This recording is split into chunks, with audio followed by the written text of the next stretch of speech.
Friends, आज का fertiliser गर्मियों के लिए पौधों को बहुत ही उपयोगी फर्टिलाइज़र है। यह एक जैविक फर्टिलाइज़र है और हम घर पर इसे आसानी से तैयार कर सकते हैं। यदि इस फर्टिलाइज़र को आप अभी अपने प्लांट में यूज़ करते हैं तो आने वाली गर्मियों में आपका प्लांट हरा भरा बना रहेगा। पौधे में किसी तरह की कीड़े या फंगस नहीं लगेंगी, पत्तियां पीली नहीं पड़ेंगी और पौधे में आप अच्छे फल फूल ले सकते हैं। इस फर्टिलाइज़र का यूज़ आप अपने सभी प्लांट्स में कर सकते हैं। सब्जियों वाले पौधे, फूलों फलों वाले पौधे, सभी के लिए बेहद उपयोगी फर्टिलाइज़र है।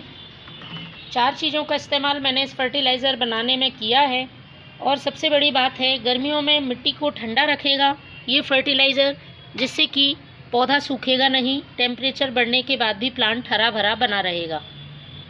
मैंने ये बहुत ज़्यादा मात्रा में फर्टिलाइज़र बनाया है क्योंकि अभी मैं अपने सभी प्लांट्स में इसका यूज़ करूँगी। आप अपने पौधों की संख्या के हिसाब से इस फर्टिलाइज़र को कम ज़्यादा बना सकते हैं। तो चलिए शुरू करते हैं बनाना। जिस मात्रा में आप बना रहे हैं उसी हिसाब से आप छोटे बड़े बर्तन का इस्तेमाल कर सकते हैं। मैं आपको पूरी संख्या 2 लीटर पानी के लिए बता रही हूँ, उस हिसाब से आप मात्रा घटा बढ़ा लें। तो सबसे पहले मैं यूज़ करूँगी वर्मी कंपोस्ट का।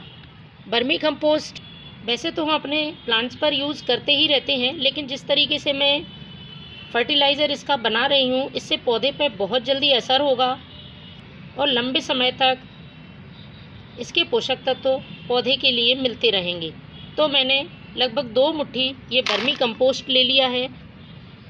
वर्मी कंपोस्ट सभी पौधों के लिए किसी भी मौसम में यूज़ किया जा सकता है। किसी भी तरह का प्लांट पर इसका साइड इफ़ेक्ट नहीं होता है। इसमें सभी पोषक तत्व मौजूद होते हैं जो प्लांट के संपूर्ण विकास के लिए ज़रूरी है। दूसरी चीज़ जो मैं यूज़ कर रही हूँ वो प्लांट को फंगस और इंसेक्ट से बचाएगी। इसके साथ ही उसमें मौजूद कुछ पोषक तत्व पौधे की ग्रोथ को बढ़ाने में और उसमें फल फूल लाने में मदद करेंगे। तो ये है नीम खली। बदलते मौसम में पौधे में इंसेक्ट और फंगस का अटैक ज़्यादा होता है, तो इस समय आप नीम खली का प्लांट की सॉइल में यूज़ करें, पौधा बीमारियों से सुरक्षित रहेगा। तो 2 छोटा चम्मच मैंने नीम खली ले ली है। तीसरी चीज़ मैं यूज़ कर रही हूँ ये फ्रेश टी लीफ। पौधे की सॉइल को एसिडिक करने का काम करती है, जिससे प्लांट में अच्छी फ्लोरिंग होती है और फूलों का साइज़ भी बड़ा होता है। तो मैंने 1 छोटा चम्मच फ्रेश टी लीफ का यूज़ किया है। आप यदि यूज़ की हुई चाय पत्ती का उपयोग करते हैं तो 2 छोटा चम्मच यूज़ की हुई चाय पत्ती भी ले सकते हैं। बस इस बात का ध्यान रखें, जो चाय पत्ती आप यूज़ कर रहे हैं वो कुछ इस तरह से अच्छी तरह से धुली हुई होनी चाहिए और सूखी हुई होनी चाहिए, तभी इसका इस्तेमाल आप अपने फर्टिलाइज़र में कर सकते हैं। तो मैंने अभी इस समय फ्रेश टी लीफ का यूज़ किया है, तो इसको भी हमें इसी में डाल देना है। अब चौथी चीज़ जो मैं इस्तेमाल कर रही हूँ वो पोटेशियम से भरपूर है। पौधे में यदि फूल नहीं आ रहे हैं या एक बार फूल आकर फूल आना बंद हो गए हैं तो आप इसका इस्तेमाल अपने प्लांट में ज़रूर करें। पौधे में कलियां बनेंगी, कलियां फूल बनने से पहले गिरेंगी भी नहीं, क्योंकि कई प्लांट्स में आम समस्या होती है कि पौधे की कलियां फूल बनने से पहले ही झड़ जाती हैं। तो ऐसा नहीं होगा, इस फर्टिलाइज़र को आप अपने प्लांट्स में डालें। तो ये हैं प्याज के छिलके। हम सभी के घर में हमें आसानी से उपलब्ध हो जाते हैं और हम सभी जानते हैं पोटेशियम से भरपूर हैं।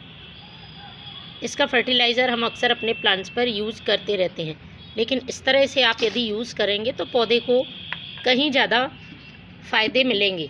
तो मैंने 2 मुट्ठी प्याज का छिलका ले लिया है और अब इसमें हमें डालना है पानी। तो मैं 2 लीटर पानी डालूँगी। 2 लीटर पानी डालने के बाद आपको इसे 3 दिन के लिए सेमी शेड एरिया में रखना है और हर दिन एक बार इसको अच्छी तरह से चला देना है, मिक्स कर देना है, जिससे कि पानी में जो भी चीज़ें हमने डाली हैं उसके सारे पोषक तत्व अच्छी तरह से घुल जाएं। तो फ्रेंड्स, ये 3 दिन पहले मैंने फर्टिलाइज़र तैयार किया था। अब इसको यूज़ करने का मैं आपको तरीका दिखा देती हूँ। देखिए, बहुत अच्छी तरह से बनके तैयार हो गया है, लेकिन हमें ऐसे ही अपने प्लांट पे यूज़ नहीं करना है, पहले इसे हमें छानना है। तो जितना भी आप फर्टिलाइज़र ले रहे हैं उसका आपको 5 भाग सादा पानी मिलाना है। बिना डाइल्यूट करे हमें इसे प्लांट पर यूज़ नहीं करना है। तो इस तरह से मैंने ये फर्टिलाइज़र ले लिया है और इसमें मैं सादा पानी मिला देती हूँ। इस तरह से फ्रेंड्स ये देखिए फर्टिलाइज़र पूरी तरह से प्लांट में डालने के लिए तैयार है। अब इसे आप अपने प्लांट की सॉइल में पॉट की साइज़ के हिसाब से कम ज़्यादा डाल सकते हैं। बस इस बात का ध्यान रखें ड्रेनेज होल से बाहर नहीं निकलना चाहिए। तो आप भी अभी अपने प्लांट में इस फर्टिलाइज़र का यूज़ करें। Thank you.